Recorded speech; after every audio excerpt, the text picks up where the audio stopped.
एक कहावत है भाई, एक कहावत है कि सच को कितना भी दबा लो, वो धरती फाड़ के वापस निकलता है। वो धरती फाड़ के बाहर निकलता है और अच्छों अच्छों के झूठों को नंगा कर देता है। वो हुआ है अब जो डेको का इंटरव्यू आया है रोके पे।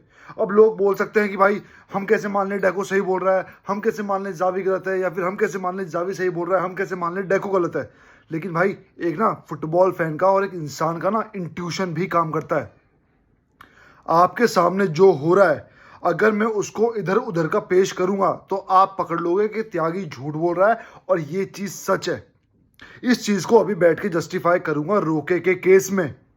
बहुत टाइम बाद वीडियो आ रही है भाई, बहुत टाइम बाद आपसे जुड़ रहा हूं इस टॉपिक को लेके। मैं बहुत पहले से जज्बाती हूं। जब रोके बारसा में था और रोके को चांस नहीं मिल रहे थे उसकी काबिलियत के बावजूद, उसकी उसकी परफॉर्मेंसेस के बावजूद, तब भी मैं ये आवाज उठाता था। जब एथलेटिक बिलबाओ के गेम में हमें गोल चाहिए था, कोपा डेल रे में हम बाहर हुए थे, तब भी मैंने कहा था कि यहाँ पे अटैकिंग चेंज करो, और जावी रोबर्टो को लेके आया था और उसी वजह से गोल पड़ा और हम कोपा डेल रे से बाहर हुए। ये गलतियां ऐसे नहीं आती। डेको ने बहुत चीजों के बारे में बात बोली, उसको भी कवर करेंगे। ये चलो पहले उसको ही कवर कर लेते हैं, उसके बाद जज्बात कवर करते हैं। भाई डेको ने बोला है कि टेर स्टेगन का जो है वो कॉन्ट्रैक्ट है हमारे साथ और हम इसकी रिप्लेसमेंट नहीं ढूंढ रहे हैं, जो कि मेरे हिसाब से बहुत गलत बात है। और ऐसा नहीं कि मैं अभी बोल रहा हूँ, मैं ये बहुत पिछले कई साल से बोल रहा हूँ और मेरे साथ साथ बहुत सारे बारसा फैंस भी ये बात बहुत टाइम से बोल रहे हैं। और बड़े मैचेस में भले ही वो आपको लीग के कुछ मैचेस में बचा ले, लेकिन यूसीएल के तगड़े मोमेंट्स पे जहां पे जीत जरूरी है, या ला लीगा के उन मोमेंट्स पे जहां जीत जरूरी है, या कोपा डेल रे के उन मोमेंट्स पे वो आपको नीचा दिखाएगा, क्योंकि वो बड़े मैचेस का कीपर नहीं है। 2014 चैंपियंस लीग के बाद उसने कुछ भी ऐसा करके नहीं खाया है। बड़े मैच में हमेशा शर्मिंदगी हमारे हाथ लगी है। और मैं अब भी कहता हूं कि स्टैगन की एक हमें रिप्लेसमेंट चाहिए, और स्टैगन के भरोसे हम नहीं बैठ सकते। ये मॉडर्न फुटबॉल है, ये बॉल प्लेइंग से ज़्यादा ये शॉट सेविंग पे डिपेंड करता है। गोलकीपर का पहला काम है शॉट्स सेव करना, ना कि हम ये करेंगे स्वीपर कीपर फलाना, वो एडवांटेज है।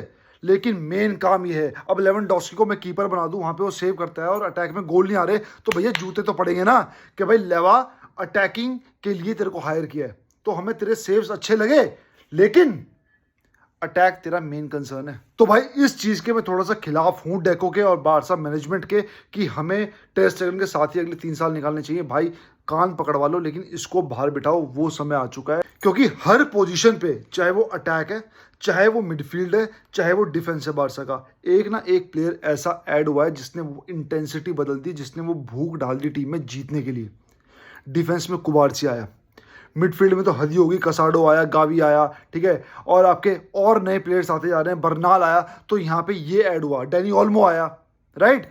आपके अटैक में यमाल, तो ये हर जगह कुछ ना कुछ ऐसे प्लेयर्स इंट्रोड्यूस हुए हैं, नए प्लेयर्स या फिर साइनिंग्स लाइक डैनी ओल्मो, जिन्होंने एक नई ऊर्जा भरी है टीम की उस स्पेसिफिक पोजीशन पे।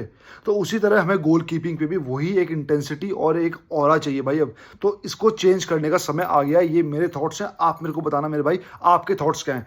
अब आते हैं मेन मुद्दे पे, वो है भाई विटोर रोके के बारे में जो डेको ने बोला। विटोर रोके जब आया था, भाई बारसा अगर किसी प्लेयर को इस फाइनेंशियल कंडीशन में लेके आ रही है और अच्छा खासा ठीक ठाक अमाउंट दे रही है, बारसा की उस टाइम 10 रुपए की चॉकलेट खाने की औकात नहीं थी, और वो रोके लेके आए थे। और मानते हैं गावी इंजर्ड हुआ तब रोके आया, लेकिन जो डेको ने वर्ड यूज किया कि जावी की रिक्वेस्ट पे रोके आया बार्सिलोना में, जाहिर सी बात है ये प्रोपेगेंडा चला कि नहीं यार जावी नहीं चाहिए था, डेको जानबूझ के लेके आया। डेको क्यों लेके आएगा भाई, डेको क्यों लेके आएगा? क्या वो पोर्टुगीज है कि उसको अपनी कंट्री का एक फेवरेटिज्म करना है? नहीं, वो ब्राजीलियन है भाई, और वो आया है तो वो कोच की मर्जी से ही आया था, और मैं मान के चलता हूँ कोच की मर्जी से भी नहीं आया। और जावी के लोग बोलते हैं कि कुछ लोग कि यार वो ना वो भेदभाव करता नहीं था, हालांकि वो भेदभाव करता था स्पेनिश उसमें, लेकिन हम मान लेते हैं कि वो भेदभाव नहीं करता था, मान लेते हैं इस पॉइंट को। तो जब रोके आया, 2 मैचेस ऐसे थे रोके के जहां पे रोके ने फर्स्ट टच में गोल स्कोर किया था। रोके को मोमेंट्स नहीं मिलते थे, लेकिन जब वो फील्ड पे उतरता था वो 2-3 प्लेयर्स एक साथ प्रेस करने की कोशिश करता था। वो बंदा अटैक में कंट्रीब्यूट करता था, वो बंदा बॉल लेती आगे भागता था, वो बंदा काटने की सोचता था, वो बंदा शॉट्स मारने की सोचता था, वो बंदा लिंकअप करने की सोचता था। वो छोटा है भाई, उसको उस लेवल का गेम बनाने में टाइम लगेगा। ये गेम तब बनेगा जाके जब उसको आप रेगुलर टाइम दोगे। और मैं ये नहीं कहता कि रोके गंदा खेला तो उसको खिलाओ, नहीं। रोके ने अपने आप को प्रूव किया। उसने बारसा का एक होम पे वहां पे गोल मारा था जहां बहुत ज्यादा जरूरत थी, क्रॉस आया था और रोके ने हेडर लिया था। वो सेलिब्रेशन उसके बाद एक न्यूज आई थी, जावी ने डायरेक्ट बोला था, मेरे को याद नहीं है लेकिन एक न्यूज आई थी। वो न्यूज़ ये थी कि रोके को अब परमानेंट टाइम मिलना शुरू होगा, फुल टाइम नहीं तो कम से कम 20-30 मिनट तो पक्का। लेकिन उसके बाद भी रोके के साथ भेदभाव हुआ और एग्जैक्ट वर्ड्स यही थे उस रिपोर्ट के, उन सोर्सेज के। और जो डेको ने बोला है कि मैंने किसी भी अब्रॉड के प्लेयर के साथ इतना ज़्यादा पार्शियलिटी, इतना ज़्यादा एक पार्शियलिटी तो नहीं बोलूँगा, इतना ज़्यादा गंदा माहौल नहीं देखा, इतना ज़्यादा गंदा एक बिहेवियर नहीं देखा किसी भी फॉरेन प्लेयर के साथ जितना रोके के साथ हुआ। और मेरे को दुख होता है और मैं चाहता हूं कि अब वो अच्छा खेले और वो बेटिस में गोल्स मार भी रहा है।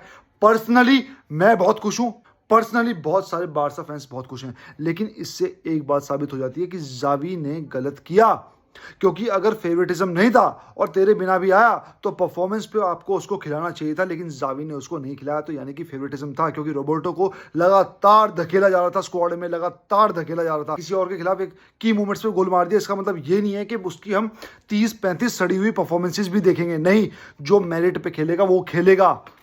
तो भाई किसी भी क्लब के लिए, मैं यहाँ पे मैड्रिड भी बोलता हूँ, बारसा भी बोलता हूँ, कोई भी क्लब भाई अपने यंग प्लेयर्स के साथ या फिर एक्सपीरियंस प्लेयर के साथ भी ऐसा मत करो। लेकिन अगर वो काबिलियत रखते हैं उनको खिलाओ, अगर नहीं रखते हैं क्लियरली बोल के उनको निकाल दो। लेकिन ये सारा प्रोपेगेंडा मेंटल हैरेसमेंट होती है भाई, मेंटल हैरेसमेंट। जब आपको आपकी काबिलियत पे जज नहीं किया जाता, आपको बायसनेस पे जज किया जाता है, या फिर आपका एक इनर एक प्रोपेगेंडा चल रहा होता है उस प्लेयर के खिलाफ, तो इस चीज में मैं रोके के पूरा साथ हूं। और मैं वेट कर रहा हूं जावी के जवाब का। अब लोग बोलेंगे जावी बारसा से प्यार करता है तो इसे जवाब नहीं देगा, तो जवाब देना चाहिए, क्योंकि उसकी इमेज पे बात आई है कि बारसा में ये हुआ है।